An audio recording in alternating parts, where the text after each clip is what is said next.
pasada, el primer video que vimos la semana pasada, que grabamos la semana pasada, el doctor Rivas, la doctora Marcela Pérez, Patricia Castro, que van a estar mucho en contacto con ella. Ella está haciendo su servicio social y nos auxilia aquí a mí y al grupo de los profesores del CAIC de especialidades a estar en contacto con ustedes. Y ese video, ahí vienen también las reglas del juego y algunas otras dudas. Les invito que si no lo han revisado, ahí inclusive los pueden bajar, irlos escuchando tipo podcast donde quiera que estén. Les encargo sus micrófonos, por favor, los que se vayan conectando. Si no, Pati, los vas muteando, por favor. Hoy el objetivo es revisar un poquito, darles algunos tips de cómo buscar información de modo práctico en el internet. Estamos en tiempos muy modernos en los cuales a través del teléfono celular podemos buscar la última información que salió publicada quizá esa misma mañana, pero pues eso ha sido una gran ventaja, pero también yo creo que una de las habilidades más grandes que tenemos que tener como seres humanos ahora, porque esto no nomás influye en la medicina, es ante tanta información que nos llega a través de la red, tenemos que ser muy acuiciosos y muy buenos para descubrir qué es una buena información y qué es una fake news, porque ahora hay muchísima información falsa que circula en las redes que todos hemos seguramente leído o visto. Y en medicina, pues tenemos que resolver preguntas de modo muy sencillo, ¿sí? La pregunta de investigación que seguramente están realizándose ahorita para plantearnos un título de algo que quieran investigar. Entonces, para esto, el tip es muy sencillo. Lo que les recomendamos es ubiquen muy bien lo que quieran investigar y una vez que lo tengan, ¿sí? Lo que hay que hacer, ya va a desglosar muy bien esto la doctora en la siguiente clase, es establecer 3 momentos en el estudio. ¿A quién quiero estudiar? ¿Sí? ¿Qué les quiero estudiar? ¿Y cómo lo voy a medir? ¿De acuerdo? Y para eso existe el acrónimo PICO. El acrónimo PICO significa la población, ¿sí? La intervención, ¿qué les voy a hacer? Puede haber un comparador o no, eso sucede a veces en las cortes o en los ensayos clínicos aleatorizados, y finalmente la O es de outcome, ¿de acuerdo? Hay algunos otros tipos de modelos similares al PICO, que puede ser el PICO-ST, ST al final, que significa también estudio y tiempo, ¿sí? Si es no se especifican en el título, ¿sí? Que si es prospectivo, retrospectivo, etcétera. Entonces, ustedes establezcan, vayan pensando ya quién quieren estudiar, ¿sí? Cómo, qué maniobra quieren ver y cómo lo voy a medir, ¿sí? Eso es muy importante. Y entonces, si ustedes están hoy en el pase de visita de sus residentes y les preguntan, oiga, doctor, es que acabo de leer que X medicamento es mejor que lo que le estamos ofreciendo a este paciente para el control de la hipertensión. Bueno, entonces ya sabemos rápidamente que la P es pacientes con hipertensión, la I será el nuevo medicamento quizá contra el gold standard si es que existe, y el desenlace en este caso es la medición de la hipertensión. Y entonces ya por lo menos tengo 3 momentos de palabras clave para empezar a buscar en algún metabuscador, como lo puede ser PubMed, ¿no? Y entonces yo les voy a poner aquí el diseño arquitectónico de algunos de los estudios que hemos realizado en el servicio, ¿sí? Aquí son pacientes con litiasis renal a los que les someto algún procedimiento quirúrgico y lo que quiero medir de desenlace son las complicaciones o el estado libre de litos. Perdón que yo escoja muchos ejemplos de urología, pero bueno, soy urólogo y entonces pues es en lo que estoy todos los días. Entonces, este tipo de diseños arquitectónicos los van a estar usando mucho durante el desarrollo de todo el curso y se los vamos a ir aclarando. Entonces, identificamos factores pronósticos de morbilidad en pacientes sometidos a nefrolitotricia percutánea. Entonces, se supone que en un buen título tendría que tener al menos, por lo menos de modo ideal, unas 15 palabras y en esas 15 palabras tener el estado basal, la maniobra y el desenlace, o la palabra pico, la población, la intervención, el comparador y el desenlace. ¿De acuerdo? Entonces, analicemos este titulito. Aquí son lo que estoy midiendo es la no necesariamente tienen que estar en ese orden, pero sí el título lo tiene que tener, ¿no? Aquí son pacientes sometidos a nefrolitotricia percutánea, entonces esa cirugía aquí va a depender de cada uno de su especialidad, ¿sí? Esa cirugía en urología solo se hace a pacientes que tienen litiasis renal. Entonces está inferido que el estado basal son pacientes que tienen piedras, que les hacemos nefrolitotricia percutánea, que lo que estamos midiendo son distintos factores que para ver cuáles son esos factores hay que leer el abstract, hay que leer el artículo y lo que mido es la morbilidad, ¿no? Las complicaciones. Entonces, así de modo muy sencillo pueden rápidamente empezar a discriminar artículos que vale la pena leer o vale la pena no leer, ¿sí? Entonces, errores comunes en los títulos. Análisis de las complicaciones presentadas en la unidad de medicina familiar número 8 por la doctora Alelí González en el consultorio 25. Nadie va a querer leer eso, ¿sí? Porque el objetivo es tener un título muy atractivo que hable de estos cuatro momentos, ¿de acuerdo? Y ese tipo de errores de poner dónde se va a hacer es bastante, bastante frecuente. Entonces acuérdense que al final, eh, creo que una de las principales características que tenemos que tener al escribir es hacer una buena síntesis, darnos el jugo concentrado de lo que su investigación es, porque time is money y el tiempo es esfuerzo y entonces de nada sirve ser rollero. En la ciencia hay que ser muy prácticos y muy al grano, ¿de acuerdo? Al final, si ustedes quieren publicar, lo principal que busca un editor es no perder dinero en páginas impresas, porque ahora hay que tener empresas enteras que se dedican a la publicación de artículos y cada letra que ustedes le pongan extra es más dinero que el editor va a invertir en ustedes.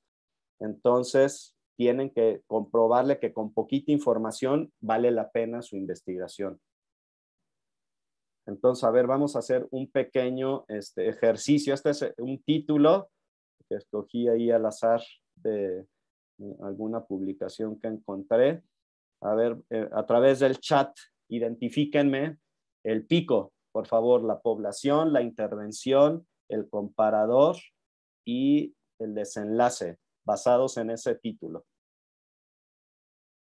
Hagamos el ejercicio.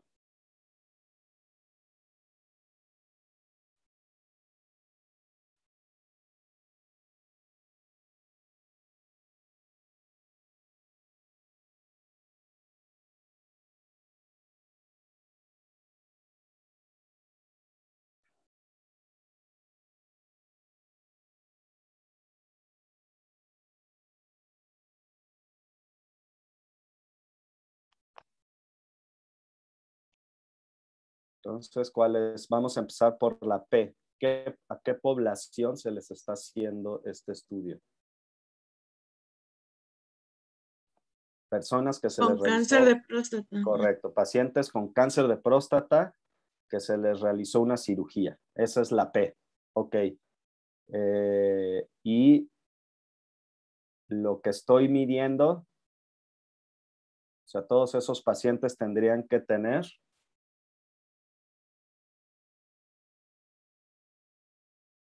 Una resonancia, correcto, la intervención es la resonancia, ¿sí? Porque yo quiero, lo que me da a entender el título es que midieron algo de la resonancia para determinar qué pacientes, correcto, intervención resonancia, qué pacientes tuvieron, cuál es el desenlace.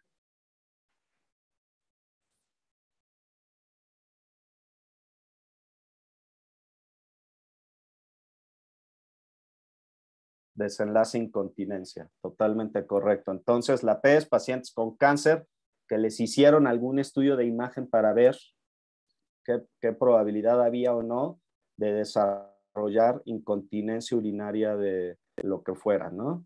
Entonces, aparentemente este estudio cumple con las tres supuestos que debería tener para, bueno, pues sí vale la pena. Si yo estoy buscando información sobre este tema, pues yo sí seguiría al menos leyendo el abstract, ¿no? Entonces vean qué importante es tener un buen título, porque eso va a enganchar a que sus lectores lean el abstract.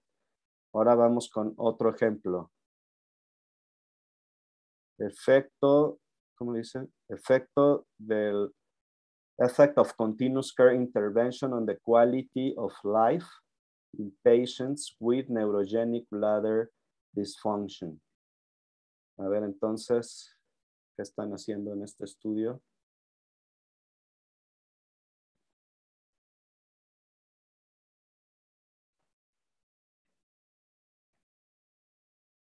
Ok, la P son pacientes con vejiga neurogénica, muy bien. La intervención.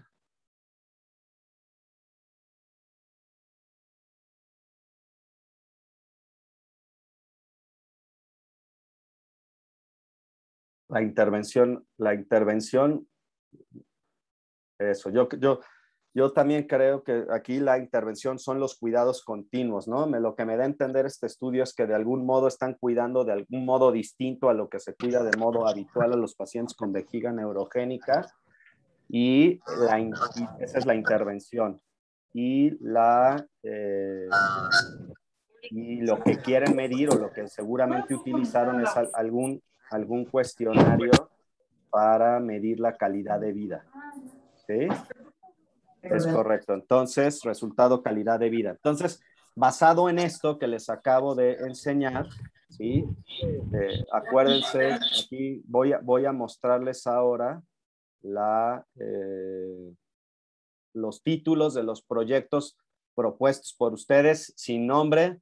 Acuérdense, algo que platicamos es, aquí nada es personal, los conocemos solo de nombre y el chiste es construir positivamente sus proyectos de investigación. Entonces, voy a dejar de compartir para volver a meterme a la plataforma de Google Classroom y poder ver algunos títulos al azar de sus protocolos.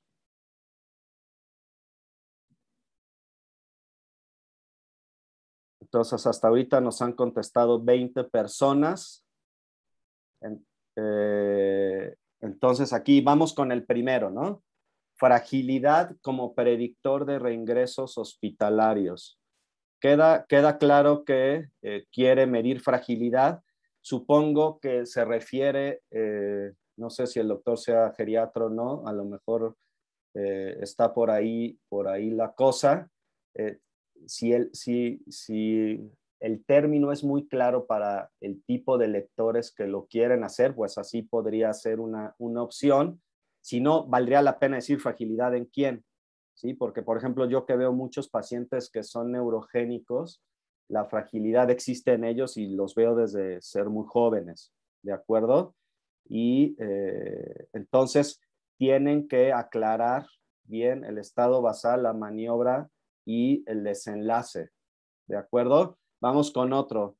Depresión o síntomas depresivos en médicos familiares, ¿sí? Secundario a COVID. Entonces, aquí no me queda claro si les dio COVID y ellos están deprimidos o más bien están teniendo muchísimo trabajo o le cerraron la unidad de medicina familiar y los reubicaron tenemos que aclarar, ¿sí? O están deprimidos porque pues ven ahora todo el día COVID, que también eso es algo que valdría la pena ver.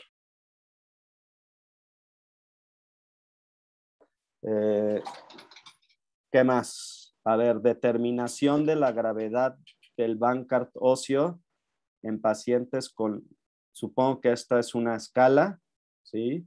Recuerden, otra cosa bien importante, aquí hay infectólogos que identifico, médicos de urgencias, médicos familiares, cardiólogos, pediatras, neumólogos, que he visto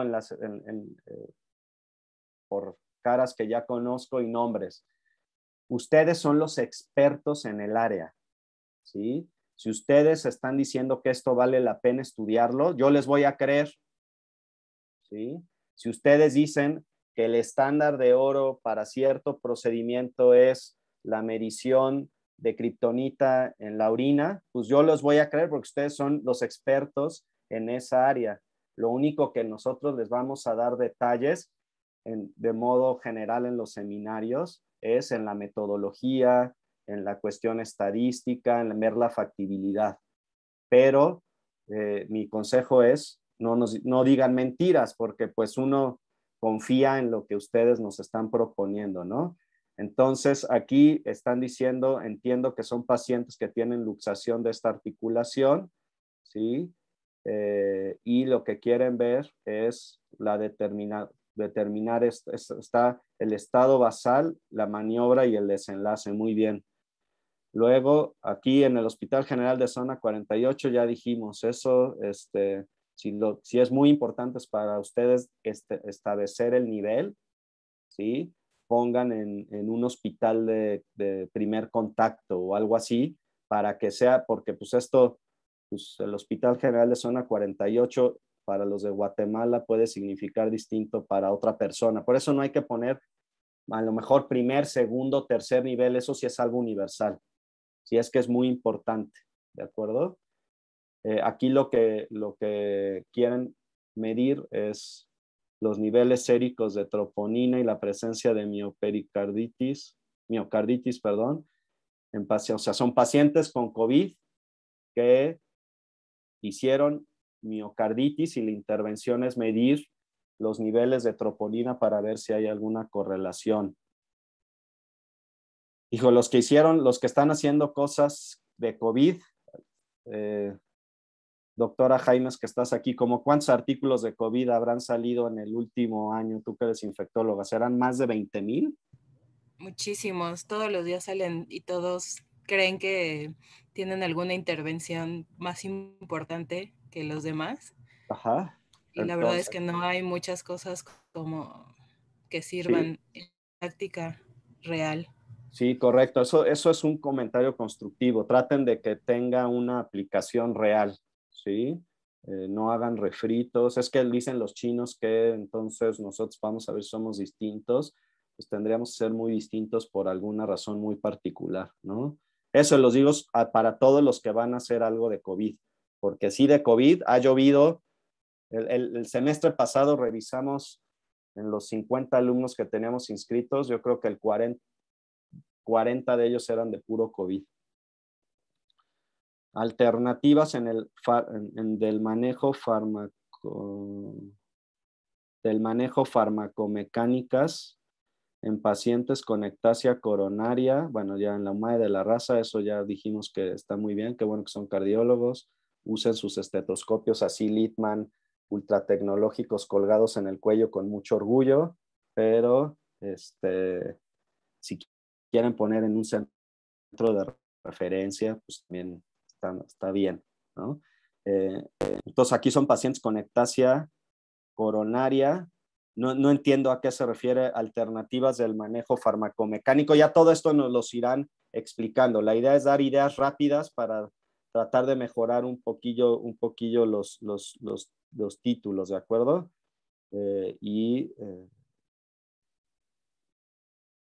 Estrategias para el tratamiento. Ok, supongo que este no sé si sea el mismo, de la misma persona sometido 2 veces, porque pues nada más abrí el formulario y a la mera hora quiso cambiar, pero está tratando de decir lo mismo. Predictores clínicos en el infarto agudo al miocardio, seguramente hay mucho, hay que ser más claros, estado basal, maniobra y desenlace. Impacto de la pandemia COVID en la salud del personal de enfermería, en la salud mental, en la salud, quiere ver quién se infectó, quién no se infectó, hay que tratar de aclarar con pocas palabras un poquito esto. Estado neurocognitivo a los 6 meses, está diciendo cuándo, qué va a medir. En pacientes hospitalizados por COVID, hay que ver si vale la pena o si no hay nada escrito con respecto a esto. Control de la variabilidad glucémica elevada en pacientes hospitalizados por cirugía cardiovascular en un centro de referencia mejor, o incluso no poner el lugar. Pues, seguramente la cirugía cardiovascular en muchos de los lugares se hace en centros muy especializados porque es una cirugía muy, muy particular. Infecciones en trasplante de órgano sólido es así como el estudio de una revisión sistemática. Nada más le faltó poner aquí estado del arte o algo así. Entonces hay que aclarar muy bien este título. Asociación de la grasa visceral corporal medida por videoimpedancia con el tiempo para alcanzar criterios de resolución en pacientes con cetoacidosis diabética, en pacientes con diabetes mellitus. Ahí está 2 veces pacientes, ¿no? Entonces tratemos de no tener cacofonías. Recuerden, traten de, en las menos palabras, decir esto. Aquí sí están diciendo el estado basal, la maniobra y el desenlace, pero la información está repetida, ¿sí? Prevalencia de la lesión aguda en pacientes con neumonía por COVID-2. Esto, por lo menos 4 de los trabajos que revisé el semestre pasado hablaban justo nada más de este tema, eran de nefrólogos.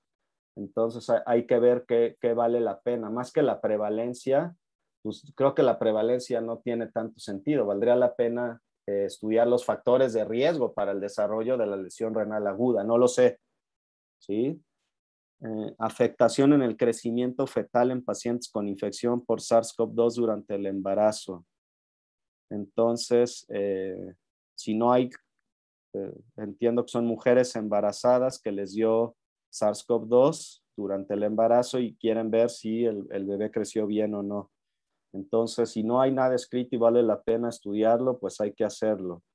Efectividad de la telerehabilitación en la capacidad funcional. Entonces, aquí supongo que les están dando ejercicios que monitorean por telemedicina o algo así.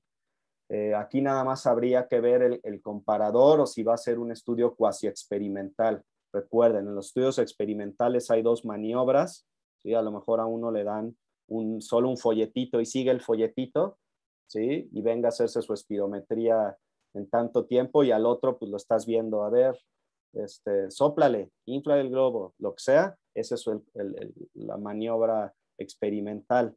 O miden antes y después y confían que pues, se conectaron a las sesiones de rehabilitación a distancia. Hallazgos endoscópicos en pacientes con obesidad, pues ese también hay que ser mucho más claros qué es lo que quieren hacer. Factores que condicionan disfunción del catéter de diálisis en pacientes con enfermedad renal crónica terminal. Supongo que hay ciertos factores de riesgo. Hay que ver si no está estudiado. Pudiera ser que sí, me suena. Incidencia de personas infectadas y reinfectadas posterior. Pues este es un estudio netamente de prevalencia, ¿sí? Porque si quieres hacer incidencia, tendrías que haber seguido a los pacientes desde el inicio y tener una corte prospectiva, ¿sí? Que es diferente a tener, a reconstruir el pasado e ir a preguntar, oiga, ¿usted se vacunó? ¿Sí? Incidencia y prevalencia son conceptos distintos, ya lo iremos desarrollando en el transcurso de la maestría. Y niveles de colesterol, pues eso no, con todo respeto, creo que pues no vale tanto la pena. Supongo que pues puede ser que estén alterados o justifiquen bien en un título atractivo por qué vale la pena. ¿Sí? Por eso queremos ver un poquito las líneas, lo que quieren hacer para nosotros poder dirigir a expertos en el área que tenemos o distintos tutores para mejorar esto. Sé que vienen a mejorar esto, ¿de acuerdo? Pero por eso necesitamos más o menos ver qué quieren hacer para que lo presenten bien, ¿de acuerdo? Dudas, preguntas. Ahora me voy a mover al PubMed para que vean cómo buscar. Y para eso, ¿sí? Me voy a regresar a mi presentación de PowerPoint. Vean cómo algo que debemos identificar muy bien son estos operadores booleanos. Todas las búsquedas que hacen en Internet, en Google, en Explorer, en Safari, el buscador, el metabuscador que usen, siempre utilizan estos algoritmos. Es algo universal. Si ustedes ponen COVID y embarazo, pues nada más va a marcar los estudios que estén ahí. ¿Sí? Y si ponen COVID o embarazo, va a poner pues muchísimos, va a poner todos los de COVID más todos los que tengan la palabra clave embarazo, ¿no? Entonces aquí de tener 1000 estudios, seguramente aquí va a haber millones de estudios, porque nada más olvídense de COVID. ¿Cuántos estudios no se habrán hecho en la historia de la medicina sobre embarazo? Y cuando utilizo, ¿sí? el término not, excluyo de algo en común a cierta característica que no quiero que tengan los pacientes que quiero estudiar. Este video lo vamos a subir también para que vean de modo práctico, va a estar subido hoy al final del día en el Google Classroom, cómo se hacen búsquedas en PubMed. Voy a volver a compartir mi pantalla de Google para que nosotros les recomendamos utilizar. PubMed es un buen metabuscador de artículos médicos, aunque sé que PubMed tiene no nada más busca cosas de medicina. Si ustedes fueran arqueólogos, pues pueden encontrar cosas también de arqueología o de paleontología o demás, ¿sí? Pero fíjense sobre medicina, algo que queremos que quede muy claro es una cosa que se llaman las palabras mesh, ¿sí? Las palabras mesh son las palabras en las cuales están basadas las palabras claves que ustedes escogen al momento de subir un artículo y que la gente los busque. Aquí pueden encontrar mesh. ¿Sí lo ven? Si ponemos ahí las palabras mesh, ¿sí? Esto es bien importante a la hora de que someten un artículo a publicar y les pone, escoge las palabras clave. Si es una buena revista, si es una revista indexada que está en el Science Citation Journals, les va a pedir palabras basadas en este catálogo. Está fallando el internet, déjenme ver qué pasa. En este catálogo que se llama Mesh, ¿de acuerdo? Entonces siempre busquen la palabra Mesh y si aparece o si no va a aparecer algo muy parecido. ¿Sí? Pero vamos a poner un ejemplo. Si yo busco en Mesh la palabra COVID, que hoy fue la palabra más utilizada en sus trabajos de investigación, vamos a ver qué pasa.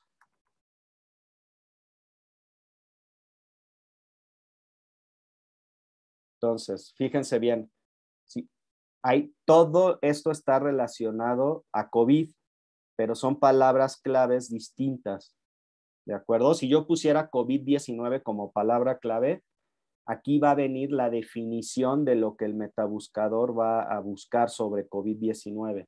Solo va a buscar esta información que está aquí, pero también está SARS-CoV-2, está COVID con serological testing. Ya todo eso es una sola palabra clave, ¿sí? todas estas que ven aquí hay de vacunas, variantes, de tratamientos, de nucleocápsides, SARS-CoV-2, ya también esa es una palabra clave entera. Entonces, busquen, ¿sí? Los conceptos que quieran ver. Por ejemplo, si yo pongo mortalidad, evidentemente el idioma de la ciencia es el inglés, entonces todo esto tiene que estar en inglés. Vean tan solo de mortalidad todas las opciones que hay. ¿Sí? Todo esto, si ustedes pusieran mortalidad sola, va a buscar todo esto. Ustedes pudieran ser más estrictos para perder menos tiempo, ¿no? Porque a lo mejor yo lo que quiero ver es el exceso de mortalidad nada más, ¿no? Y no busco la palabra mortalidad, o quiero ver la mortalidad fetal o la mortalidad materna. Entonces aquí pongan su estado basal, su maniobra y su desenlace. Voy a poner esto, voy a hacer aquí un ejemplo. Quiero mortalidad fetal, ¿sí? Y después de eso, fíjense todo lo que me busca. Quiero ver epidemiología de la mortalidad fetal, quiero ver etnología, historia, organización, tendencias. Y yo puedo seleccionar, si quiero ver la epidemiología. Y entonces aquí a la derecha viene el constructor de PubMed y yo puedo seleccionar si quiero esa palabra clave. Ya puse, quiero ver la epidemiología de la mortalidad fetal y aquí viene y, o y no. ¿Sí? Y ahora vamos a poner diabetes gestacional. ¿Sí? Entonces, aquí viene todas, le voy a poner solo diabetes para que vean todas las opciones. En diabetes, si ustedes pusieran solo diabetes, hay 102 términos MESH para que vean. Entonces, aquí hay que escoger el término, aquí está diabetes gestacional, que más se acomode a lo que están buscando, ¿no? Entonces, yo, a su vez, de diabetes gestacional, vean todas las posibilidades que hay. Les digo, hay hasta de animales. Entonces, ¿qué es lo que yo quiero buscar? Que no estoy seguro, pues lo restringo a lo que más se utilice, pero vamos a hablar también de epidemiología. Y le pongo AND, ¿sí? Y lo añado a mi buscador. Entonces, aquí me va a buscar todo lo de epidemiología de mortalidad fetal que esté relacionado con diabetes gestacional. Si yo ya quisiera buscar ahí, ¿de acuerdo? Le pongo search. Y entonces, con esas dos cosas cruzadas no hay, curiosamente. Entonces, significa que tengo que mejorar la búsqueda de mis términos mesh para encontrar alguna cuestión. Digo, esto lo hice ahorita así azaroso, pero así es como les recomendamos buscar. Otra forma que a mí me ha sido muy práctica es encontrar el título exacto de algún artículo, ¿de acuerdo?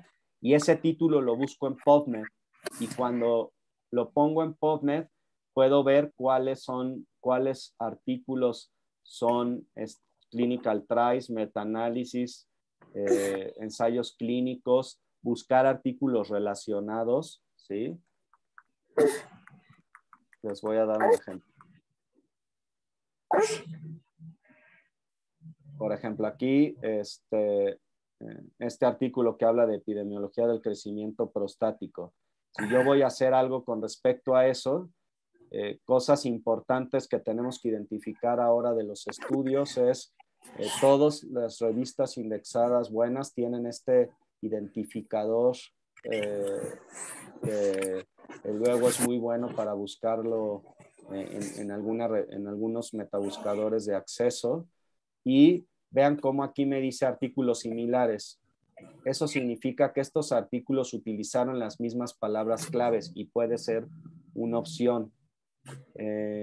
Yo puedo restringir, como lo vieron antes, la búsqueda, ¿sí? Aquí a los años, ¿no? A lo mejor pues, los términos han cambiado en el pasado reciente. Vamos a hacer una búsqueda de los últimos 10 años, pero pues ya nada más me quedan 20,000 que revisar, pues eso es imposible, ¿no? Quiero que solo revisar qué ensayos clínicos ha habido para tratamientos del crecimiento prostático. Bueno, pues ya nada más tengo 1,000, ¿sí? Son como distintos tips. Seguramente ustedes tienen, esto ya es la realidad desde hace mucho tiempo. Recuerden que si ustedes no le ponen el ANT de modo automático,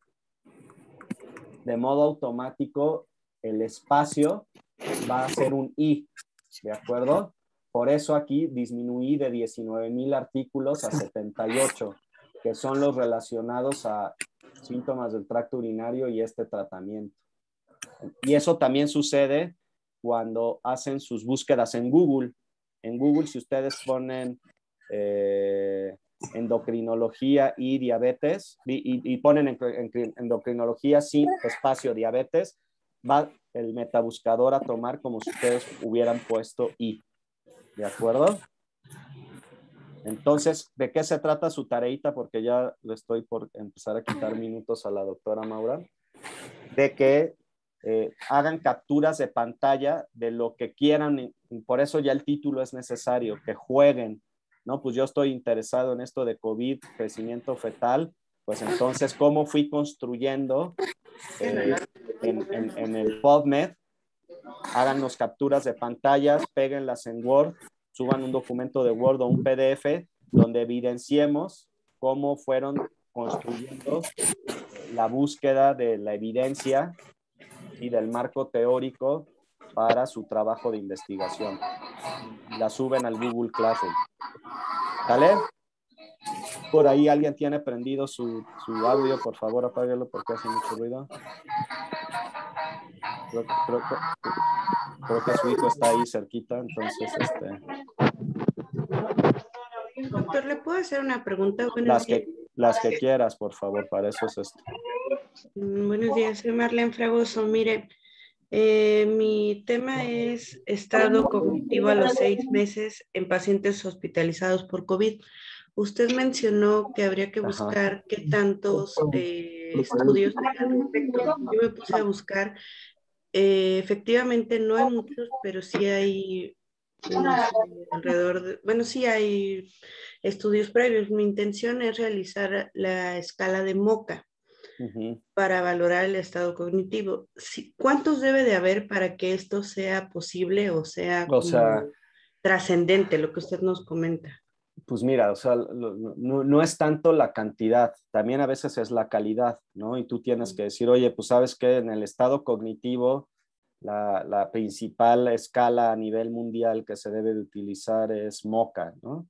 Y en los 5 estudios que hay o los que haya, nadie utilizó esa escala que es como la escala validada. Eso también a veces pasa, no es lo más frecuente, pero pues pudiese pasar, ¿no? O yo lo que quiero crear aparte es un constructo de la escala MoCA más la escala PACA más la escala PECA, ¿sí? Porque eso me va a decir perfectamente cómo está el estado cognitivo de los pacientes.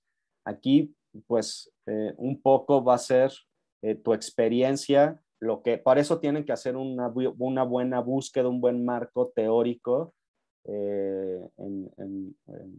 para ver si vale la pena o no, y con eso ir con el tutor que les trataremos de asignar ya a la brevedad. Por eso nos inquieta saber qué quieren hacer para que estas preguntas muy particulares las discutas con él, ¿sí? O con ella. No, a veces no se trata de la cantidad, se trata también de, a lo mejor yo estoy innovando algo distinto a lo que ya, a lo que se midió, cómo se midió, a lo que se está haciendo de modo regular o no, ¿sí? Ok.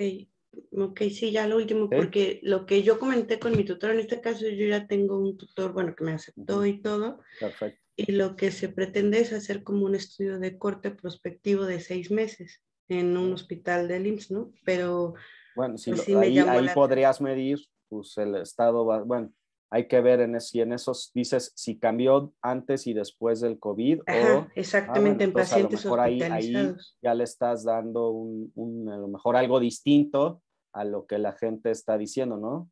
O sea, a lo mejor Ajá, lo que hay es, pues cómo están a los 6 meses y no importa cómo estuvieron, ¿no? antes. Y tú le estás diciendo, mira, pues ya los que ya estaban medio mal, pues sí siguieron medio mal. Los que ya llegaron bien, pues la mitad quedó regular y la mitad bien. A lo mejor eso ya le da un valor distinto a tu trabajo. ¿Sí? Ok, gracias.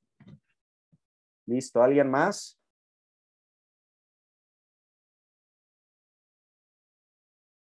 Bueno, si no es así, por Hay ahí. una pregunta en el chat, Doc, Perdónenme, no he visto el chat. que Déjame ver. está, bueno, ¿Qué tan válido es incluir un artículo que no? Tienes que incluir los artículos. Muchas veces eso pasa, que tú encontraste, y eso es muy frecuente, que hay gente que no puso las mejores palabras claves, pero el artículo es buenísimo, ¿sí? Entonces, y lo encontraste y está muy relacionado a lo que tú quieras hacer, entonces, pues hay que incluirlo. O sea, aquí hay que incluir toda la información. Hay veces que eh, yo les voy a ser sincero, yo todos los artículos que tenía antes de que tomara la maestría, pues ni sabía cómo se indexaban las cosas. Entonces, seguramente no están puestos en el cajón en el que deben de estar. Y no por eso no dejan de ser valiosos. Entonces, incluyan lo que les va a ayudar. ¿De acuerdo? Independientemente cómo lo buscaron. ¿Sale? Ahorita nada más es un ejercicio, la tarea es solo un ejercicio para los que no estaban familiarizados con las búsquedas, tratar de hacerlas un poquito mejor nada más. ¿Sale? Bueno, me voy a intercambiar la oficina con la doctora Maura. Espérenos un segundito conectados, por favor. ¿De acuerdo? O del modelo arquitectónico. ¿Me escuchan bien? Vamos a empezar compartiendo pantalla.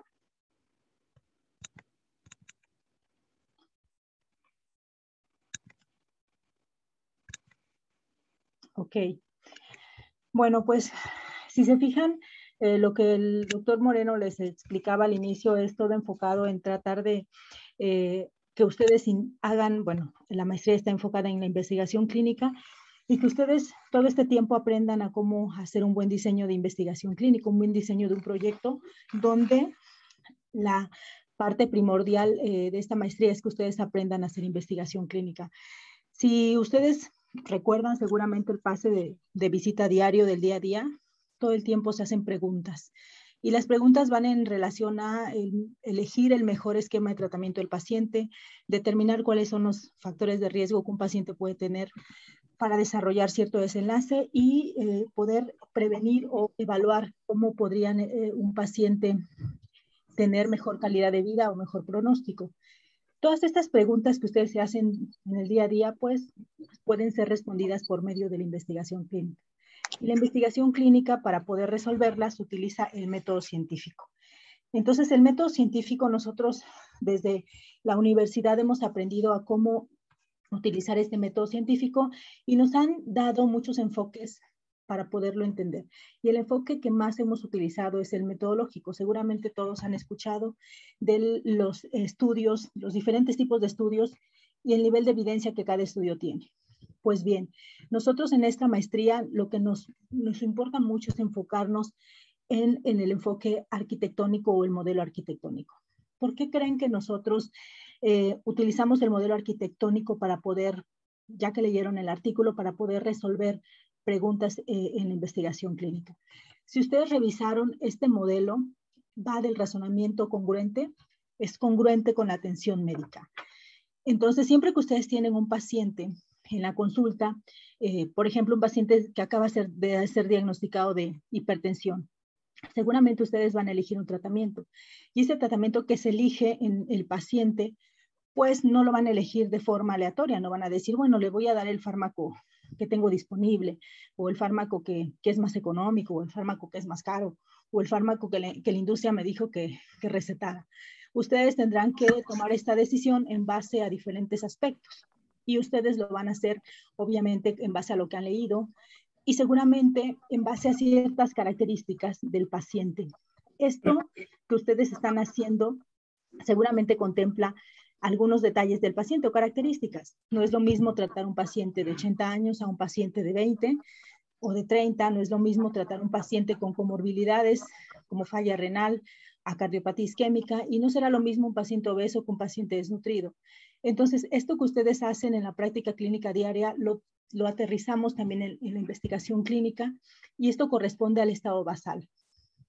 Si se fijan en el estado basal que tiene ese paciente, cuando ustedes quieren diseñar un proyecto donde quieren evaluar la efectividad de un tratamiento, tendrán que considerar todos estos aspectos para poder ustedes elegir o poder evaluar todos los aspectos que seguramente la maniobra tendrá que modificar e impactar en el desenlace. Entonces, esta maniobra que ustedes van a proporcionar al paciente puede ser una maniobra observacional, si no es un ensayo clínico en el caso de un estudio, o experimental en el caso de utilizar un fármaco o una intervención quirúrgica. Y el desenlace lo pueden medir dependiendo de lo que ustedes busquen.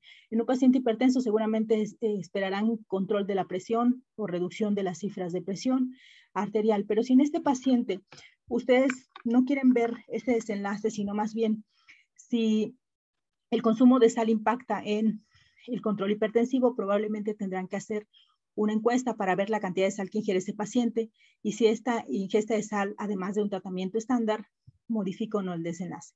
A esos estudios se les conoce como estudios de causa-efecto y lo que tratan de siempre buscar es la causalidad de un desenlace, o sea, de que ocurra o no una enfermedad.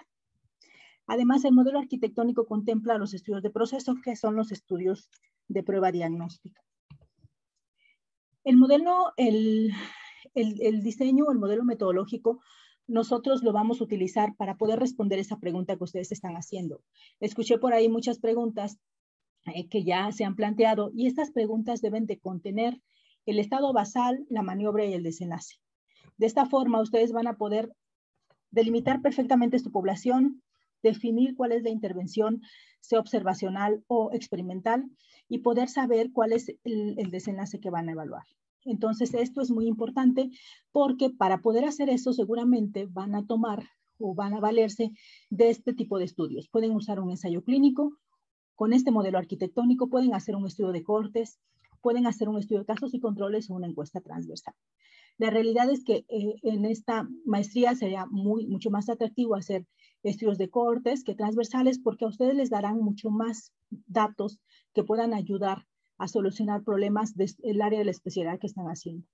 Entonces, nosotros no quiere decir que este modelo esté separado del modelo metodológico, sino que es la forma como vamos a diseñar nuestro estado basal, maniobra y desenlace, y el enfoque metodológico nos ayudará a elegir la mejor forma de responder esa pregunta. El enfoque por objetivos utiliza los propósitos que conlleva la investigación en la práctica clínica y se dividen en estudios de diagnóstico, de pronóstico y de tratamiento. Estos ustedes los han visto cuando queremos ver una prueba diagnóstica, vemos qué estudio hay de cierta herramienta diagnóstica que nos pueda decir que sea mejor o peor para determinar cierta enfermedad. Entonces, para ir como desglosando mejor este diseño arquitectónico, pues nosotros tenemos que los estudios de causa y efecto evalúan causalidad. Y entonces, si ustedes se fijan, acá tenemos el estado basal, la maniobra y el desenlace. Y en este tipo de enfoque arquitectónico, los estudios de causalidad se llaman así porque la maniobra modifica el estado basal para generar un desenlace. ¿Qué quiere decir esto? Que nosotros tenemos un estado basal, probablemente sea el mismo para la mayoría de los pacientes, pero la respuesta que tendrá este paciente será diferente.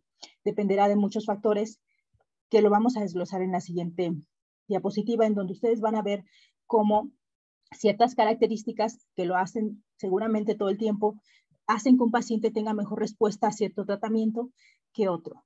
Y en este ejemplo, el estado basal, por ejemplo, cefalea, donde probamos un analgésico contra el placebo, nos va a, esta maniobra, el analgésico nos va a modificar el estado basal y nos va a dar un resultado. Disminución del dolor es el resultado que buscamos, pero habrá pacientes que tengan mayor o menor disminución del dolor. Y esto seguramente tiene que ver con las características basales de cada paciente. Lo mismo en su diseño de investigación.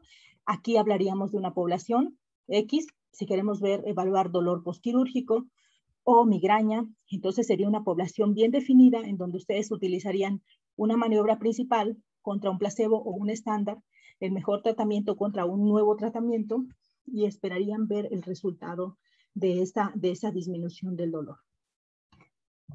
¿Ustedes consideran que esta forma de evaluar o de diseñar un estudio sea la más completa? ¿Les parece a ustedes que nosotros podamos demarcar bien a la población, el diagnóstico de la población, estratificar a esta población, evaluar la maniobra principal y las periféricas para evaluar un desenlace, sea una forma correcta, adecuada o de poder, o sea, la mejor forma que nos dé los menos sesgos posibles para realizar la investigación clínica? ¿Ustedes qué opinan? Si se fijan en este esquema, nosotros colocamos, bueno, o aquí el diseño del estado basal de la maniobra y del desenlace nos permite en el estado basal demarcar perfectamente bien a la población. Un punto importante que ustedes tienen que hacer es demarcar el diagnóstico, la demarcación diagnóstica. ¿Y qué tiene que ver y qué contempla este apartado? Primero, los criterios diagnósticos de la enfermedad. Todos son expertos en su área, saben más que yo en cada área y seguramente van a poder definir la población que van a estudiar. Y en esta parte, los criterios, la demarcación diagnóstica, los criterios de diagnóstico de la enfermedad son muy importantes, porque ustedes van a definir cuál va a ser ese diagnóstico. Y otra parte importante son los criterios de selección. Los criterios de selección, acuérdense que no solamente delimita la población de estudio, también reduce riesgos y reduce sesgos. El reducir riesgo quiere decir que no vamos a meter a un paciente que esté contraindicada la maniobra a un proyecto de estudio, porque esto sería no ético. O a un paciente que no tiene indicación de la maniobra a un proyecto, por cualquier situación, alergia, intolerancia, o porque le daría un efecto adverso. Entonces, en esta demarcación ustedes deben de tener mucho cuidado en poder mostrar qué es lo que quieren evaluar. Y la estratificación pronóstica, pues, incluye todos estos aspectos que seguramente nosotros tenemos que considerar. Por ejemplo, ¿ustedes creen que una dieta rica en grasas saturadas sea lo único que impactaría en un paciente para desarrollar cardiopatía isquémica? Seguramente nosotros tendríamos que contemplar otros factores, ¿verdad? No es lo mismo un paciente de 60 años a un paciente de 30. Si este paciente ya tenía el diagnóstico previo de esta enfermedad, si la paciente es mujer, está en la etapa posmenopáusica o premenopáusica, si el grado de afectación que tuviese o el grado de severidad de la ingesta de grasas, etcétera. Muchas variables tendrán impacto en el desenlace. Esta maniobra que nosotros medimos, aún siendo observacional, impactará en el desenlace.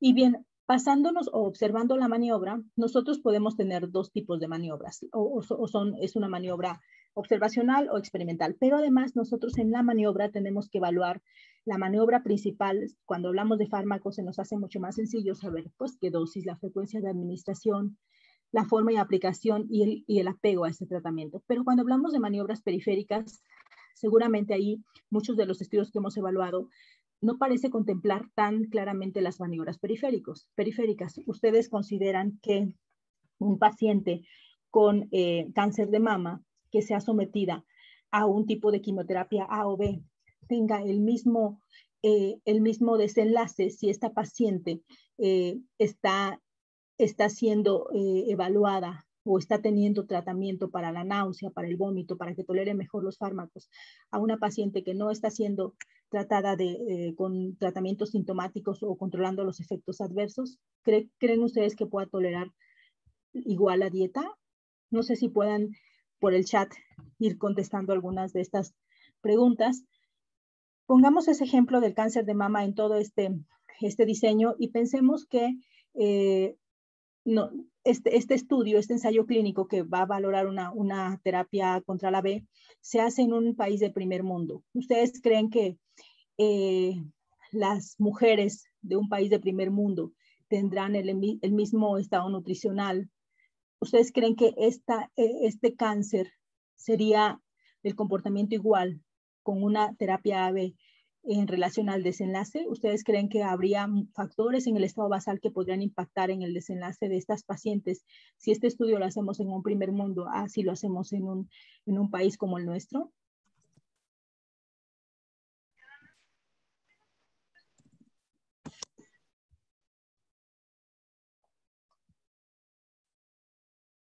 Ok, hay diferencia en las poblaciones. Sí, estoy de acuerdo contigo, Alma.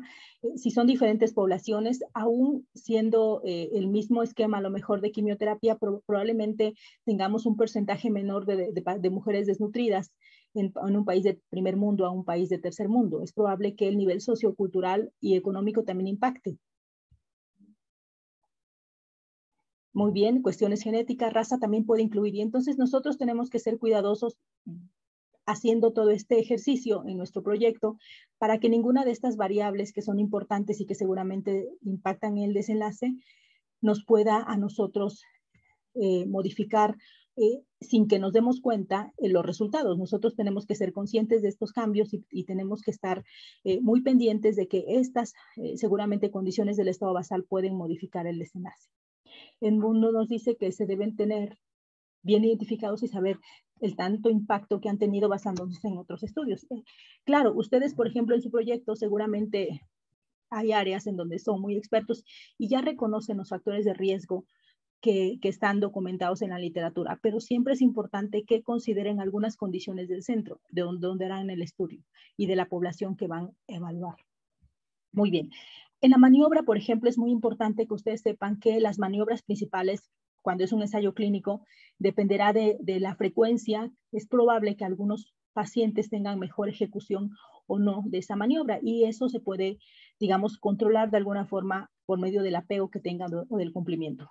Pero en las maniobras periféricas a veces se cometen algunos errores porque al paciente que estamos evaluando en el nuevo tratamiento, pues de pronto se está mucho más pendiente de los efectos adversos, se está mucho más pendientes del manejo sintomático de los efectos adversos y entonces esto puede modificar obviamente el apego al tratamiento y de esta forma el desenlace. La medición del desenlace ustedes la van a elegir y esta medición del desenlace ustedes tendrán que definir si ustedes quieren evaluar solamente un desenlace o evaluar desenlaces secundarios también. Y aquí es muy importante siempre registrar las pérdidas. Hay pocos estudios donde no hay ninguna pérdida. Es muy común que los pacientes dejen el estudio al inicio, durante o al final. Y es importante para nosotros y para el análisis posterior poder saber cómo están las pérdidas en ese estudio. En cambiar de diapositiva. Entonces, este es el ejemplo de un estudio, entonces, de causalidad, ¿no? Un ensayo clínico es como la mejor forma de ejemplificarles, pero en los estudios de proceso, que algunos de ustedes, no sé si son radiólogos, anatomopatólogos, o alguna especialidad en donde seguramente ustedes van a tener que elegir un tipo de estudio diferente, en donde podrían ustedes hacer este estudio de prueba diagnóstica. Y entonces el diseño arquitectónico también nos ayuda en este tipo de estudios. También lo podemos enmarcar aquí. Ustedes van a tener aquí, la diferencia es que tienen en estos estudios lo que evaluamos es la confiabilidad de un procedimiento. ¿Qué procedimiento puede ser mejor para evaluar cierta enfermedad? Y nosotros tenemos pacientes con un diagnóstico en donde queremos evaluar, en este caso isquemia cerebral transitoria, queremos evaluar si el ultrasonido de carótidas contra el estándar de oro, que es la arteriografía de carótidas, nos va a dar mejor rendimiento y lo que vamos a tener diagnóstico, y lo que vamos a tener es sensibilidad y especificidad de este procedimiento. Entonces, estos estudios siempre intentamos compararlos con el estándar de oro ideal. Si no lo existe, seguramente lo compararemos con el mejor estándar que podamos tener en un estudio de prueba diagnóstica. Estos estudios son importantes porque a nosotros nos permiten poder elegir un tratamiento, una diferente herramienta diagnóstica. Y aquí viene otro ejemplo de uro. Aquí lo que querían evaluar era había sospecha clínica de cáncer de próstata y sabemos que la toma de biopsia pues se considera el estándar de oro, pero además es un procedimiento invasivo. Las biopsias que se toman, ¿cuántas son? De 12 a 24 biopsias. Entonces, esta toma de biopsia, que es el estándar, se compara con la elastografía. Y lo que quieren ver es la sensibilidad, especificidad, valores predictivos positivos y negativos y otras mediciones que se tendrían que obtener de esta comparación. Entonces, a este estudio se le conoce como un estudio de proceso y es un estudio de prueba diagnóstica. ¿Ok? Entonces, para que ya vayan como teniendo claro como en qué diseño podría caber su estudio, si van a usar un estudio de cortes, un ensayo clínico, o un estudio de casos y controles, o un estudio transversal. El modelo arquitectónico, Feinstein decía que el modelo arquitectónico no hay nada que un médico sensato no sepa o no pueda entender. ¿Y esto por qué no los dice de esta forma? El modelo o el diseño arquitectónico nos permite desmenuzar el fenómeno de causalidad y recrear la práctica clínica. Si se fijan, nosotros estamos siempre haciéndonos preguntas en la atención clínica diaria. ¿De qué forma podemos ayudar más a un paciente que no cumple seguramente las características que hemos visto en los estudios que hemos revisado? La mayoría de los estudios nos muestran los promedios de la mayoría de las respuestas a los tratamientos o las intervenciones, pero este diseño arquitectónico nos permite hacer todo esto, poder desmenuzar el fenómeno de causalidad y seguramente considerar todas las variables del estado basal que puedan impactar o no en el desenlace. Entonces, cualquier pregunta de investigación comparativa puede ser abordada con este diseño arquitectónico a partir de la identificación de los componentes estado basal, maniobra y desenlace. ¿Sí? Es muy importante que una vez que ustedes tengan el diseño arquitectónico bien planteado de la pregunta que van a hacer, porque ya con Jorge revisaron cada uno, tienen idea de cuál es su pregunta de investigación, ustedes ahora tienen que plasmar en el diseño arquitectónico todas estas características del estado basal, de la maniobra y del desenlace, para que ustedes puedan de alguna forma tener mucho más claro y concreta la población de estudio, la maniobra que van a utilizar, y cómo van a hacer todo este diseño. Y una vez que tengan el diseño plasmado, ustedes tendrán que preguntarse o plantearse de qué forma van a recolectar la información. Y esta información la pueden recolectar con una sola medición o más mediciones. Tendrán que definir si esta maniobra que ustedes van a evaluar es observacional o experimental y cómo van a recabar esta información, si es antes de que ocurra el desenlace o una vez que ocurrió el desenlace, ustedes van a ir hacia atrás a recolectar la información. Y estas son todas las características que tendríamos que ir considerando al hacer su diseño arquitectónico. Por poner otro ejemplo, si nosotros utilizamos este diseño arquitectónico para poder evaluar, por ejemplo, alguien hablaba de fragilidad por ahí, entonces en pacientes geriátricos nosotros tendríamos que tener muy claro que la población de estudio, si queremos ver reingresos hospitalarios en pacientes frágiles, tenemos que evaluar seguramente cuáles son esos factores de riesgo que hacen que un paciente geriátrico esté reingresando a un centro de urgencias. Y ahí el estado basal, alguno me quisiera decir cuál sería en estos, si lo que queremos evaluar es la frecuencia de ingresos hospitalarios a urgencias o de ingresos a un servicio de urgencias en pacientes frágiles, ¿cuál sería el estado basal de estos sujetos, de estos pacientes? Las enfermedades crónicas que podrían tener. La población en este caso serían sujetos frágiles. Pareciera que lo que quieren hacer es que todos deberían de tener fragilidad, de acuerdo a cómo escuché el cuestionamiento. Y tendrían que ser pacientes seguramente ambulatorios, serían pacientes que van llegando y que además cumplan esta definición de fragilidad. Y seguramente la maniobra ahí tendrían que ser observacional y tendrían que ver cuáles son esas características que pueden impactar en el desenlace. No sé si sean intervenciones quirúrgicas, alguna descontrol de alguna enfermedad, la dieta, si están estos pacientes con un tipo de cuidador especial. Ahí sí tendríamos que definir bien qué es lo que queremos evaluar y que puede impactar en que este paciente esté reingresando.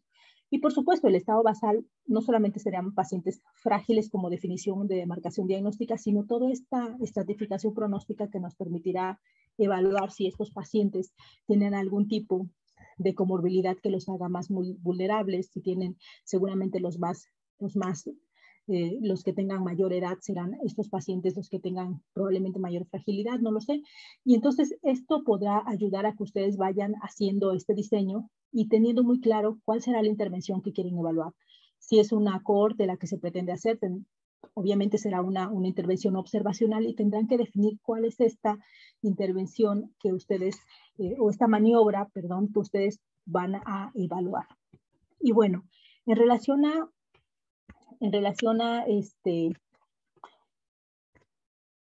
al enfoque metodológico que decíamos que vamos a usarlo para poder responder estas preguntas que nos estamos haciendo a la hora de diseñar la investigación clínica que cada uno va a hacer a la hora de estar diseñando su proyecto.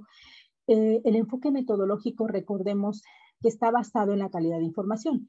Y aquí, si ustedes recuerdan las guías de práctica clínica que nosotros revisamos para la mayoría de las enfermedades, pues tenemos que la calidad de la información en este tipo de enfoque se ve, nos muestra que el ensayo clínico es el tipo de estudio que mejor calidad tiene en la investigación o mejor evidencia tiene. Sin embargo, hay que tener mucho cuidado con esta aseveración, dado que efectivamente los ensayos clínicos hacer unos proyectos prospectivos en donde el investigador controla, no solamente controla la maniobra, la intervención y puede estar pendiente de que se cometan menos sesgos.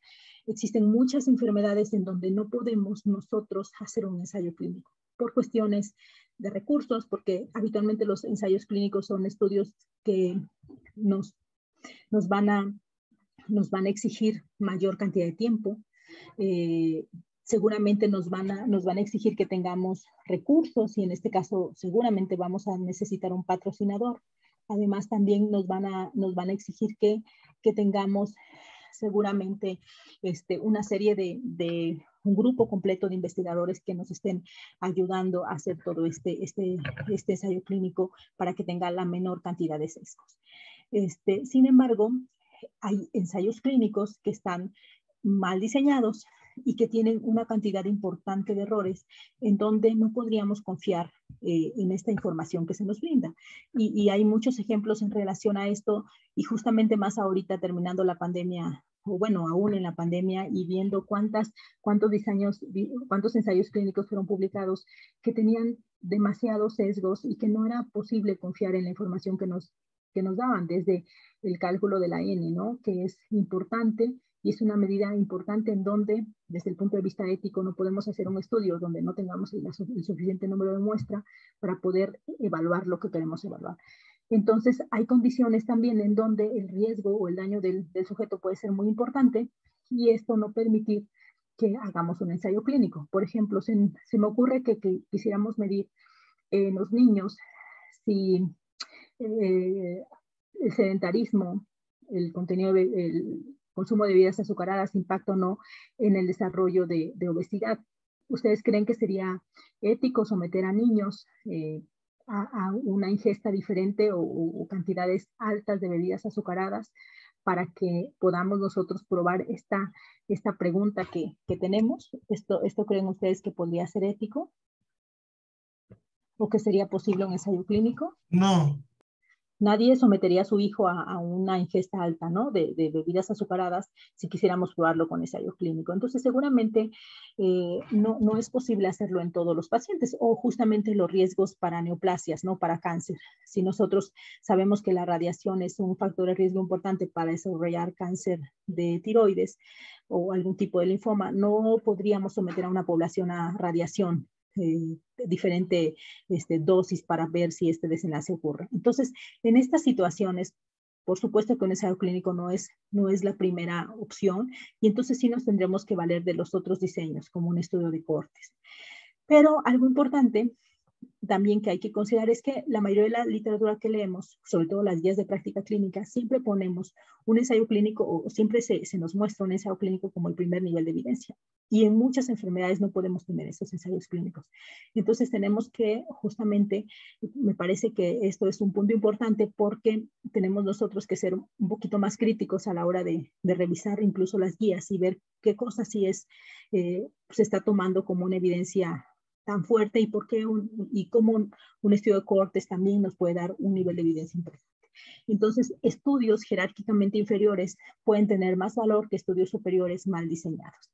Entonces, esto es un punto importante, porque seguramente ustedes en esta maestría no va a haber tantas posibilidades de hacer un ensayo clínico, porque les va a consumir muchísimo tiempo, porque seguramente ocupará muchos recursos, y entonces ustedes tendrán que elegir un estudio en el que puedan ustedes resolver muchas dudas y que además puedan tener la factibilidad de hacerlo.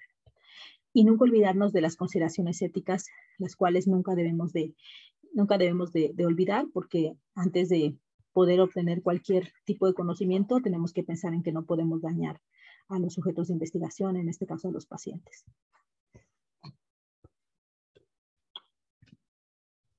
Entonces, de acuerdo al enfoque metodológico, nosotros tenemos características básicas de los estudios, y tenemos, la primera es que, de acuerdo a la imposición o no de una maniobra con fines de investigación, tenemos estudios experimentales y observacionales. Y recordar que el único estudio experimental sería un ensayo clínico. Entonces, este estudio experimental, habitualmente, nosotros recordemos que es el ensayo clínico, es el único experimental. Y los demás, el estudio de cohortes, transversales, de casos y controles, son estudios observacionales. El segundo punto importante es que ustedes van a evaluar el seguimiento o no del paciente a través del tiempo.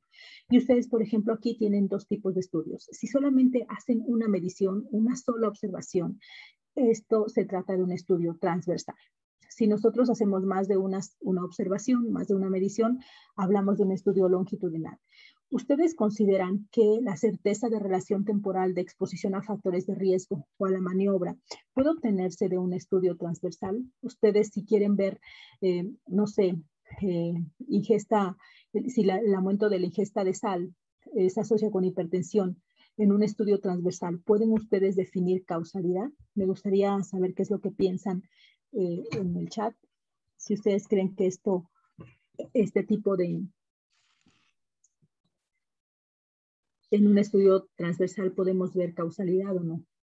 No, porque hay otras variables que pueden influir en el resultado, ¿no? O sea, si nada más es una descripción en el tiempo. Aquí el detalle es que efectivamente nosotros solamente estamos haciendo una sola medición y no estamos viendo en el tiempo si ocurrió primero el desenlace o la maniobra. Entonces, como no podemos nosotros asegurar que la ingesta de sal precedió o fue la maniobra que modificó el estado basal y que ocurrió el desenlace, sería difícil nosotros poder atribuir causalidad en un estudio transversal. Y esa es la gran limitación de los estudios transversales. Sin embargo, en un estudio de cohortes, donde sí podemos hacer seguimientos a través del tiempo, sí podríamos nosotros evaluar causalidad. Entonces, eso es algo muy importante que debe de quedar como claro en el tipo en las características básicas de estos diseños. En relación a la direccionalidad en la obtención de la información, nosotros dividiremos a estos estudios en prolectivos y retrolectivos. Nosotros tenemos tenemos el estado basal, la maniobra y el resultado, y nosotros sabemos que si el paciente, o bueno, el estudio se ubica en este apartado, en este apartado A, nosotros recolectaremos la información antes de que ocurra el desenlace o el resultado. Y en este tipo de diseños o este tipo de estudio lo llamaremos prolectivo. Si nosotros nos colocamos al final, una vez que ha ocurrido el resultado, el desenlace, por ejemplo, el primer estudio en donde nosotros nos colocamos en el estado basal y vemos el desenlace, si nosotros queremos evaluar, por ejemplo, la presencia de el impacto que tuviese o que tiene la desnutrición in útero en el desarrollo de hipertensión en la edad adulta, nosotros que tendríamos que partir de los nacimientos de los nacimientos, no sé, de cierta población y seguirlos en el tiempo para ver si este peso al nacer impacta o no en el desarrollo de hipertensión, y tendríamos que partir de estos nacimientos, evaluarlo cada año en una corte de un seguimiento muy largo hasta ver si desarrollan o no hipertensión. De la Sierra Poblana. ¿Pueden Sí, apagar su micrófono, por favor? De Sinaloa. No es cierto. Sí. Yo acabo de ir ahí. ¿Pueden apagar su micrófono, por favor? Gracias. Bueno, estábamos hablando Una pregunta, perdón. A ver, ¿qué pasó? La diferencia entre prospectivo, retrospectivo y prospectivo y Prospectivo. retrospectivo. Hablamos digamos, del mismo, de la misma, exacto.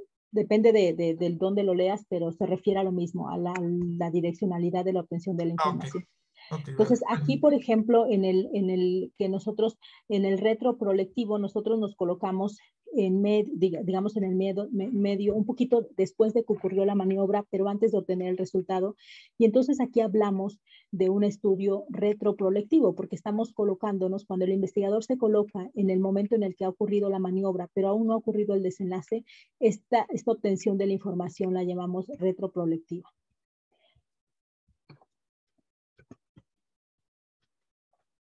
Bueno, y el cuarto punto en este tipo de diseño metodológico, la búsqueda o no de asociación entre las variables. Nosotros tenemos dos tipos de estudios en este sentido, el descriptivo y el comparativo. El descriptivo muestra el espectro de características del grupo en estudio, sus resultados se emplean con fines comparativos. El ejemplo más clásico de un estudio descriptivo es cuando queremos evaluar solo prevalencia. Por ejemplo, ¿cuál es la prevalencia de preeclampsia severa, no sé, en cierta población? Entonces, en este tipo de estudio nosotros no podemos comparar más que con otra población probablemente, pero no entre el grupo de estudio. Y en este tipo de estudio nosotros tenemos las características seguramente de esta población, pero no podemos evaluar otros factores de asociación o comparar o contrastar con algunas otras variables.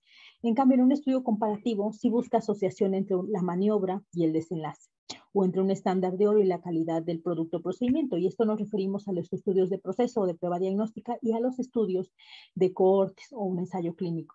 En esto sí encontramos asociación entre la maniobra y el desenlace. Y aquí, por ejemplo, existe asociación entre los niveles de ácido úrico y el desarrollo de preeclampsia severa. ¿Cómo se les ocurre que podría ser el diseño de este estudio? ¿Cómo responderían ustedes esta pregunta? ¿Con qué tipo de estudio? Si quieren escribirlo o comentarlo. Si ustedes quieren ver la asociación entre los niveles de ácido úrico y el desarrollo de preeclampsia severa, ¿qué tipo de estudios a ustedes les parecería que podrían hacer?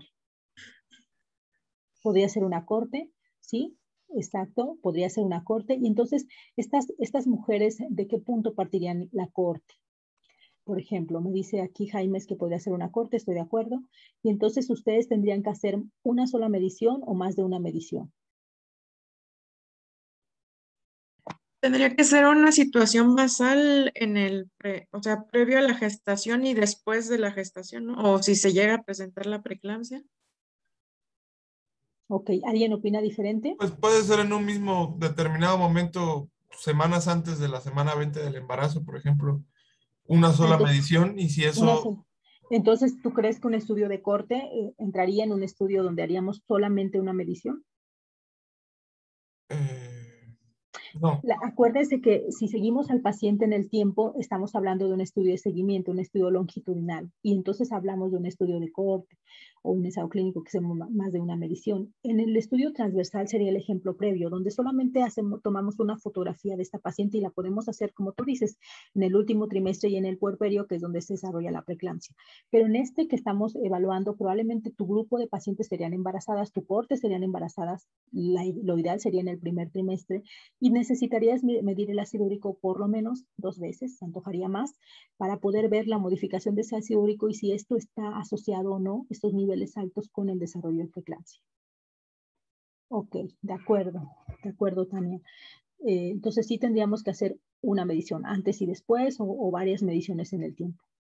Exacto, y tenemos que tener una medición basal, porque si no, ¿contra qué lo contrastaríamos? Tenemos que saber cómo estaban al inicio del embarazo y cómo están después, tanto de la maniobra, que sería el ácido úrico, los niveles, y el desarrollo no de preeclampsia.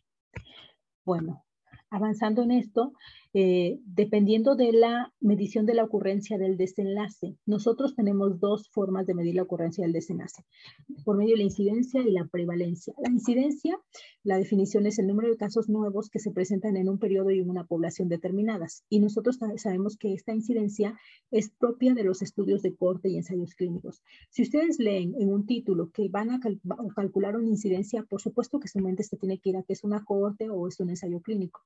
Sería muy complicado ver un estudio de incidencia donde utilizaron otro tipo de diseño, porque no podríamos obtener este tipo de medición, dado que nosotros tenemos que tener un seguimiento en el tiempo.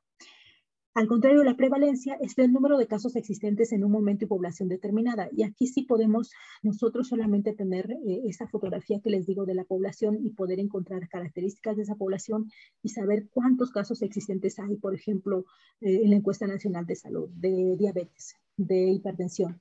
Y entonces esto es propia de los estudios transversales. ¿Qué pasa con un estudio de casos y controles? En este tipo de estudios nosotros no podemos, no es una forma de medir la ocurrencia del desenlace.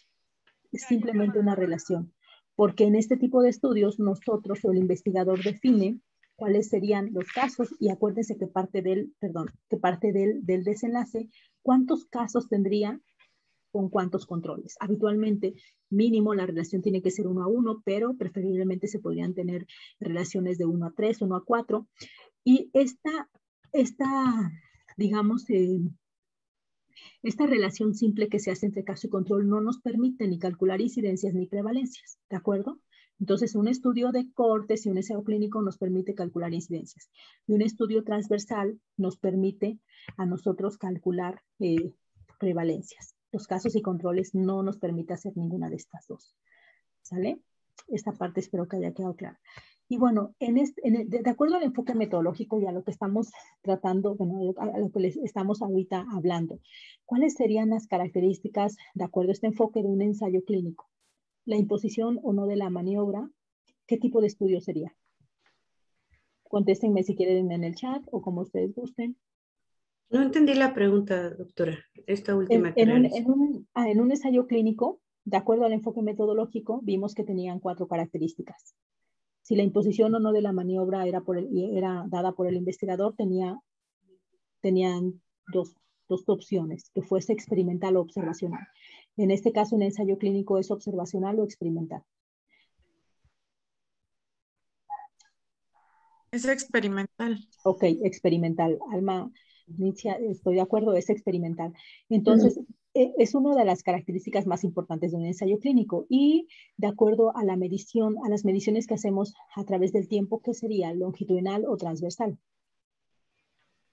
Longitudinal. Ok, longitudinal. Casi siempre partimos del estado basal hacia el desenlace. Y en el caso de si nosotros recolectamos aquí la información en este tipo de estudio, en este ensayo clínico, ¿cuál sería la forma de recolección de la información? ¿Prolectiva o retrolectiva? Prolectiva. Exacto. Entonces, ustedes tienen que ir, bueno, y en este estudio, ¿es comparativo o no se pueden hacer comparaciones? También es comparativo. Sí. Entonces, si ustedes se fijan de acuerdo a estas características del enfoque metodológico, ustedes van a ir haciendo que o describiendo su el diseño que tengan, la pregunta que tengan, en cómo lo quieren resolver, si con un ensayo clínico o con un estudio, por ejemplo, de cortes, en donde las características, bueno, antes de pasar, serían diferentes, pero en este ensayo clínico entonces tendría estas características. No me voy a meter a los sesgos porque eso lo van a ver en la siguiente clase, van a ver los sesgos que hay en un diseño como este y las características que habitualmente siempre tienen los ensayos clínicos, que tienen una asignación aleatoria a la maniobra y algunos otros detalles, pero estoy de acuerdo con ustedes con estas características. Entonces, lo que hablábamos de los ensayos clínicos acerca de que no siempre es ético, ¿ustedes entrarían a un ensayo clínico como este? El uso de paracaídas para prevenir muerte o trauma mayor. ¿Alguien cree ustedes que, tendría, que se inscribiría a un estudio de este tipo? Sí, bueno, yo porque conozco el estudio, pero mejor siga. O sea, ¿tú sí te inscribirías a un estudio así? Sí. ¿Por qué? No me digas eso. ¿En serio? En ese estudio, si me permite como adelantarme. A ver, dime. En ese estudio concluyen que la gente que se tira con un paracaídas le va igual que la gente que se tira sin paracaídas. Pero, ¿y tú crees que es ético hacer un ensayo clínico de estas características? No, pero lo que pasa es que se están tirando del avión estacionado. Por eso. Ok.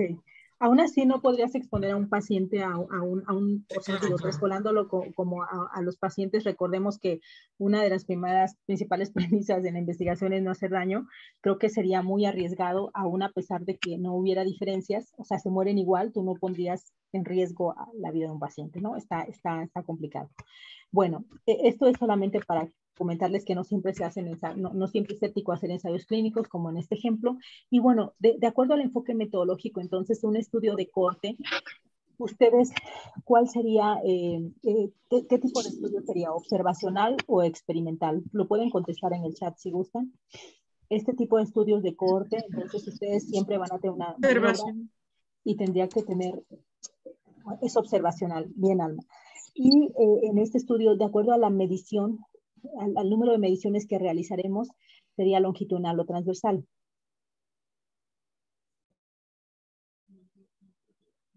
Longitudinal. Bien, Miroslava.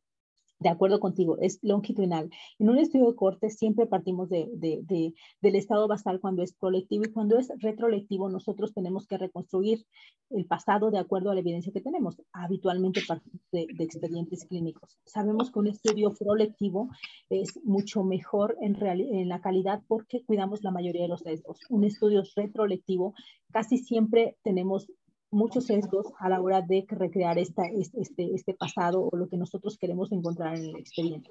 Sabemos que si queremos evaluar ciertas características del estado basal, podría ocurrir que ni siquiera lo preguntaron en la historia clínica, que ni siquiera estuvo bien evaluada la maniobra, y entonces esto nos haría que una corte retrolectiva tenga sesgos. No por eso quiere decir que no podamos hacerla, que no sea una opción, es una opción, pero considerar que la corte retrolectiva tiene mucho más sesgos o tiene mucho más dificultades que una prolectiva. Pero las cortes prolectivas habitualmente son mucho más costosas y sobre todo en algunas enfermedades con una latencia muy larga o con que una exposición tenga que ser de mucho tiempo o el desenlace se desarrolle en un largo tiempo, pues será difícil para nosotros realizarla, ¿no? En cambio, en aquellos desenlaces donde la parte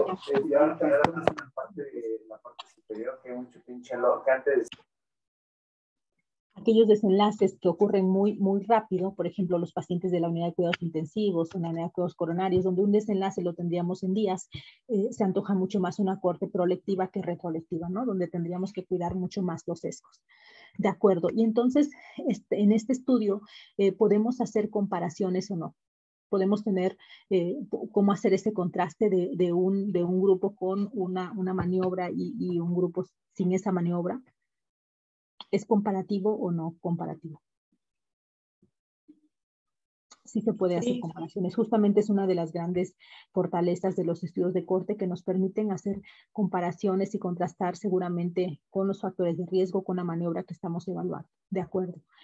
Entonces, Hasta aquí creo que ha quedado bastante entendido. Y bueno, los estudios de casos y controles que decíamos que estos estudios se utilizan para enfermedades raras o para una latencia muy prolongada del desenlace, algunos aspectos seguramente genéticos o de exposición ambiental que tengan que llevar un gran número de tiempo de exposición, en los cuales partimos del desenlace y después de tener el desenlace, por ejemplo, este ejemplo se refiere a infarto agudo del miocardio y sin infarto, y parten del desenlace hacia el estado basal, y la maniobra o la exposición en este caso sería tabaquismo, y obviamente esperaríamos que en los infartados hubiera un mayor porcentaje de tabaquismo positivo que en los de infartados, y aquí vemos cómo la diferencia es del 20%. Entonces, en el estudio de casos y controles partimos del desenlace hacia atrás, tratando de ver qué factores fueron asociados a este desenlace. Y en la encuesta transversal, pues sería un estudio observacional, en donde nosotros, una vez que tenemos igual, recuerden, es una fotografía, no necesariamente está ocurriendo tanto el desenlace como la maniobra al mismo tiempo. Nosotros no podríamos determinar en un estudio transversal si ocurrió primero la maniobra y después ocurrió el desenlace, y si los factores de riesgo aquí estaban presentes una vez que ya se desarrolló o ya tenían tiempo, porque no estamos solamente evaluando en este momento la población hipertensa de cierta comunidad o de cierta área, con qué factores se encuentra y cuál es la exposición que tiene al sedentarismo, a la obesidad, a la ingesta de sal, pero sería muy difícil establecer una relación causal. Quisiera que hicieran este ejercicio conmigo. Ustedes revisen este título, dice sepsis neonatal intrahospitalaria, incidencia y factores de riesgo. ¿Cuál es el diseño de este estudio que ustedes, por el puro título, consideran? Quisiera leerlo con el chat. Sería prolectivo. Bueno, prolectivo, okay. Longitudinal. ¿Y qué diseño creen y cuál sería el diseño que ustedes utilizarían para determinar incidencia y factores de riesgo? Una corte. Una corte, exacto.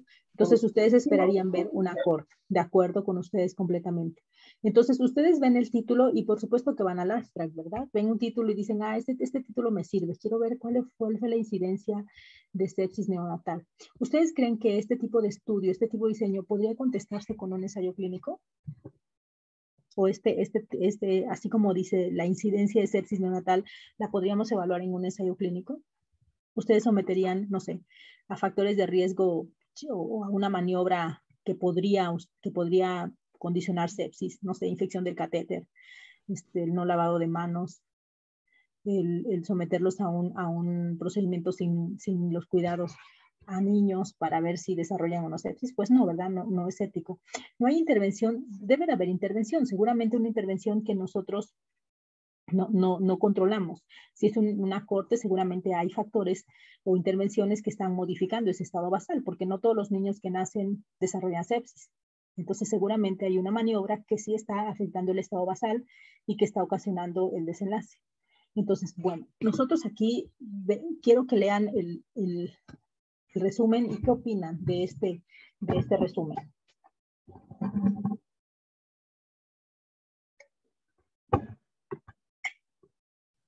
¿Alguien me puede decir qué dice? ¿Qué tipo de diseño es? Pues fue casos y controles. ¿Y qué habíamos comentado de los estudios de casos y controles? ¿Podemos sacar incidencia? Si la relación es 1 a 1, no. Si el número, o sea, el investigador definió desde antes de terminar el estudio cuántos iban a ser casos y cuántos controles. Por supuesto que a este estudio ustedes no le creerían, ¿verdad? Bueno, entonces es como un ejemplo para ver que siempre tendrán que ustedes ver el título, obviamente ya se dan una idea de qué tipo de estudio es, y revisar el abstract. Si hay un error o una inconsistencia tan grande como esta, pues no es posible creer en lo que nos dice lo demás, ¿no? El estudio es muy dudoso. Entonces, los diseños de acuerdo con el enfoque metodológico tienen estas características, son las que acabamos de mencionar. El ensayo clínico, experimental, longitudinal, prolectivo, comparativo y medimos incidencia. Igual la corte son los dos que medimos incidencia. observacional, longitudinal, prolectivo, retrolectivo, retroprolectivo, comparativo y medimos también incidencia. Los casos y controles no podemos medir incidencia ni prevalencia, solamente proporción de casos y controles. Y el estudio de prevalencia, pues es el que nos puede dar seguramente el encuesta transversal, lo que nos mide la prevalencia. ¿Sale? Entonces, hay diseños secundarios de integración. Estos diseños se utilizan información obtenida de estudios primarios y seguramente ustedes conocen muy bien los estudios de revisión, los metaanálisis y revisiones sistemáticas. Estos lineamientos de práctica clínicas que son elaborados por juicio de expertos. Entonces, esto también es muy común en las guías de práctica clínica. Cuando no hay suficiente evidencia, los expertos nos dicen cuál es la mejor decisión a tomar. Y algunas revisiones narrativas y los análisis económicos. Muy bien. Entonces, ustedes aquí en este ejemplo, van a poderme decir ahorita cada uno de los componentes del diseño arquitectónico. Sobre todo, no quiero aquí que se metan al sesgo, solamente quisiera que vean el título, lean estas 5 líneas y me puedan decir cuál es el estado basal, cuál es la maniobra y cuál es el desenlace en estos pacientes. Lo pueden escribir si gustan o decírmelo como ustedes quieran. ¿Cuál sería el estado basal en este estudio? Los pacientes con meningitis. De acuerdo, Rubén. Pacientes con meningitis criptococócica. Alma, de acuerdo. ¿Y la maniobra? ¿Qué les parece? El tratamiento. Ok. Entonces, un antifúngico, una combinación de antifúngicos. De acuerdo. Entonces tenemos aquí que la maniobra es el tratamiento, ¿no? Combinado o altas dosis de anfotericina, combinada con flucitocina o fluconazol. Ok, entonces sería esto, las terapias serían como la maniobra. ¿Y el desenlace?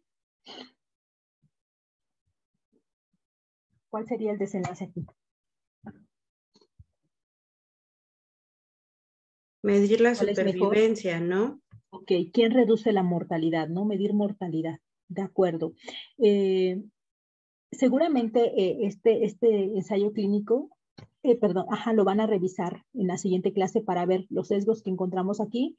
Poder hacer el ejercicio, yo de verdad los invito a que tomen un artículo, el que a ustedes les guste, el que ustedes quieran, y puedan hacer este ejercicio de la demarcación diagnóstica, la estratificación pronóstica, puedan poder identificar perfectamente la maniobra y el desenlace. Si ustedes hacen ese ejercicio, cuando intenten hacer el diseño de su investigación les va a ser mucho más sencillo. Van a ver cómo lo hicieron otros investigadores. Obviamente, si es un artículo confiable, que les parece que les aporta mucho para su investigación, podrían hacer ese ejercicio para poder identificar el estado basal, la maniobra y el desenlace, y de esa forma a ustedes les quede mucho más claro todo este ejercicio que hemos hecho el día de hoy. Entonces será importante, esto lo van a ver en la siguiente clase, justamente lo que ustedes dijeron, el estado basal meningitis por criptococo, el desenlace mortalidad, y la intervención fue un ensayo clínico, 3 tipos de intervenciones, ¿no? Los cuales fueron comparados, y seguramente aquí en la siguiente clase lo que van a evaluar son los diferentes tipos de sesgos que hay desde el estado basal, en la maniobra y en el desenlace, que ustedes tienen que estar bien atentos para que no ocurran. Y aquí el ejemplo de este diseño arquitectónico con todos estos apartados de la demarcación diagnóstica, la estratificación pronóstica. Si se fijan, en cada tipo de estudio va a cambiar esto. O sea, los expertos en el área aquí seguramente son los infectólogos, los neurólogos, los internistas que ven estas enfermedades con frecuencia. Seguramente van a tener que ustedes delimitar, dependiendo del estudio, todos estos puntos y los tienen que tener muy claros. Entonces, si ustedes hacen el ejercicio con un estudio que ya han visto, seguramente se les va a hacer mucho más fácil hacer la tarea, que consiste en que su proyecto, su pregunta la van a plasmar en el diseño arquitectónico. Entonces, la tarea para la siguiente sesión sería que ustedes puedan hacer todo este diseño con su pregunta que ya tienen, con su título que ya nos han mostrado.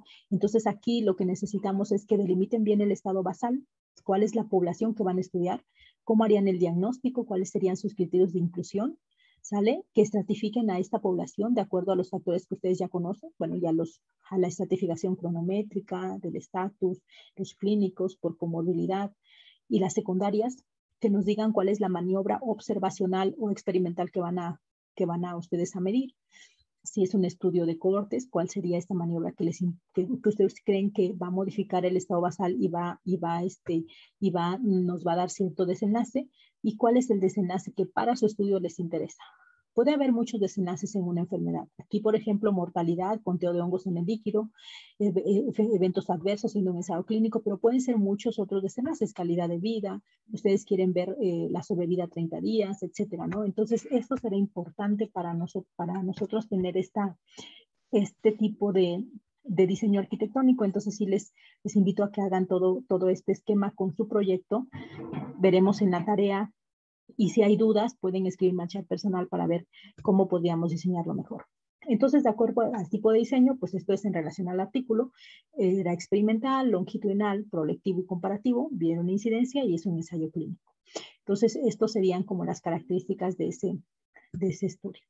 No sé si haya preguntas o dudas en relación a la tarea o a alguna otra cosa que pudiera haber.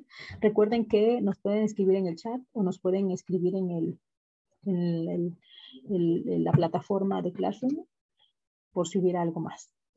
Si no, chicos, pues los voy a dejar a que hagan todas sus pendientes del pase de visita, de lo que tengan que leer para terminar, para ir diseñando bien su proyecto, y nos veríamos la siguiente semana. ¿Sale? Si no hay alguna duda, entonces, dejo de compartir pantalla. Gracias. Y pues cuídense mucho. Estamos pendientes y esperemos que suban la tarea para hacer la retroalimentación que se necesite. Que tengan buen día. Bye. Permítanme, dejen ver nada más si les van a dar algún anuncio o algo así. Jorge, ¿darás algún anuncio? Ah, ok, perfecto. El próximo jueves a la misma hora por el mismo canal. Cuídense. Adiós. Bye.